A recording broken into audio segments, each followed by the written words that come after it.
উদ্দেশ্যে প্ৰথম সংবাদ আৰু ইতিমধ্যে জনাইছো নিৰ্বাচনী প্ৰচাৰ চলাবলৈ আজি অসমলৈ আহিব কংগ্ৰেছ সভাপতি ৰাহুল গান্ধী আৰু প্ৰথমবাৰৰ বাবে অসমত নিৰ্বাচনী প্ৰচাৰ চলাব কংগ্ৰেছ সভাপতি গৰাকীয়ে বোকাখাট আৰু লখিমপুৰৰ দুখনকৈ নিৰ্বাচনী সভা তেওঁ ভাগ ল'ব খুচি অনুসৰি পুৱা 11:30 বজাত বোকাখাটত তেওঁ আহি উপস্থিত হ'বহি আৰু কলিয়াবৰৰ কংগ্ৰেছ প্ৰাৰ্থী গৌৰৱ গগৈৰ হৈ তেওঁ নিৰ্বাচনী প্ৰচাৰ চলাব ৰাহুল গান্ধীৰ নিৰ্বাচনী সভা উপলক্ষে বোকাখাটত ৰাজহুৱা খেলপথাৰত সাজু কৰি তোলা হৈছে মঞ্চ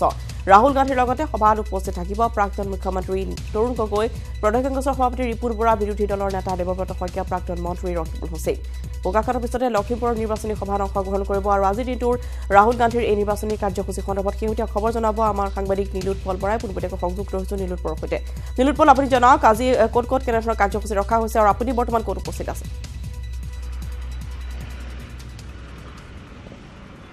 নিশ্চয় ৰশ্মিতা মই বৰ্তমান উপস্থিত আছোঁ বোকাখাট নগৰ আৰু বোকাখাটত আজি উপস্থিত হ'বহি কংগ্ৰেছৰ সভাপতি ৰাহুল গান্ধী আৰু 10:45 নাগালেণ্ডত ডিমাপুৰত উপস্থিত হোৱাৰ পিছত ডিমাপুৰৰ পৰা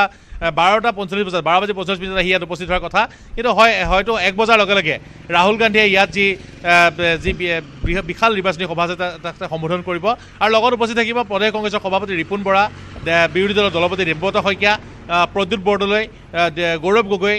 কেইবাগৰাকীও নেতা উপস্থিত থাকিব আৰু এটা কথা ক'ব লাগিব যে নগাঁৱৰ বিধায়ক নুৰুল হুদা উপস্থিত থাকিব আৰু এটা কথা ক'ব লাগিব যে যি ৰাহুল গান্ধীৰ যি নিৰ্বাচনী সভা সেই নিৰ্বাচনী সভা উপলক্ষে ইতিমধ্যে বোকাখাটৰে শিৱসাগৰ ডিব্ৰুগড় তিনিচুকীয়া আৰু নগাঁও লোকসভা সমষ্টি হওক ডিব্ৰুগড় লোকসভা সমষ্টি যোৰহাট লোকসভা সমষ্টি কলিয়াবৰ লোকসভা সমষ্টি গুৱাহাটী লোকসভা সমষ্টি এই সমূহ স্থানৰ পৰা বহুসংখ্যক সমৰ্থক ইয়ালৈ আহিব আৰু কিছু সময়ৰ পিছতে এক বিশাল নিৰ্বাচনী সভা অনুষ্ঠিত হ'ব য'ত অংশগ্ৰহণ কৰিব কংগ্ৰেছৰ প্ৰধানমন্ত্ৰীৰ যি প্ৰক্ষেপিত প্ৰাৰ্থী ৰাহুল গান্ধীয়ে ইয়াত অংশগ্ৰহণ কৰিবহি আৰু এটা কথা ক'ব লাগিব বৰ্তমান এটা ভাল খবৰ যে বতৰ ভাল পুৱাৰ ভাগত বতৰ কিছু গুমা আছিলে কিন্তু বতৰ যিহেতু ভাল বতৰ যিহেতু মুকলি কৰিছে সেয়েহে কংগ্ৰেছৰ যি সভা আছে সেই সভা সকলে সঠিকভাৱে হৈ যোৱাৰ আশা কৰিছে কিন্তু এটা কথা ক'ব লাগিব যে 10:45 ডিমাপুৰত এক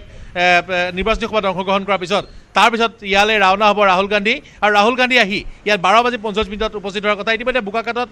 সকলো ধৰণৰ নিৰাপত্তা ব্যৱস্থা গঢ়ি তোলা হৈছে কংগ্ৰেছে প্ৰস্তুতি তুংগত কৰি তুলিছে প্ৰশাসনে নিৰাপত্তাজনিত দিশটো সম্পূৰ্ণভাৱে পৰ্যালোচনা কৰিছে যিহেতু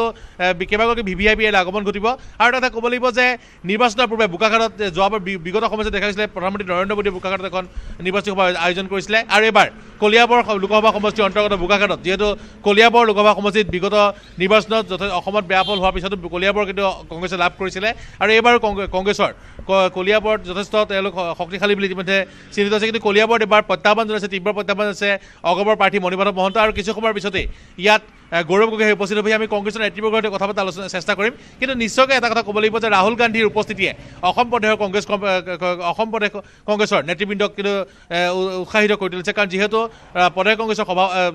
ৰাষ্ট্ৰীয় সভাপতিগৰাকী আহি ইয়াত উপস্থিত হ'বহি আৰু তেওঁ ইয়াৰ পৰা পোনে পোনে লখিমপুৰলৈ ৰাওনা হ'ব লখিমপুৰত 3 বজাত আন এখন সভা তেওঁ সম্বোধন কৰিব গতিকে এটা ক'ব লাগিব যে কংগ্ৰেছীসকলৰ মাজত যথেষ্ট উৎসাহ দেখিবলৈ পোৱা গৈছে আৰু কিছু সময়ৰ পিছতেই ৰাষ্ট্ৰীয় সভাপতি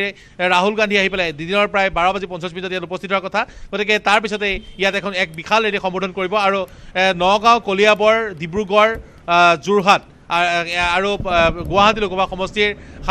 হৈ তেওঁ ইয়াত প্ৰচাৰ চলাব হয় ধন্যবাদ জনাইছোঁ নীলোৎপল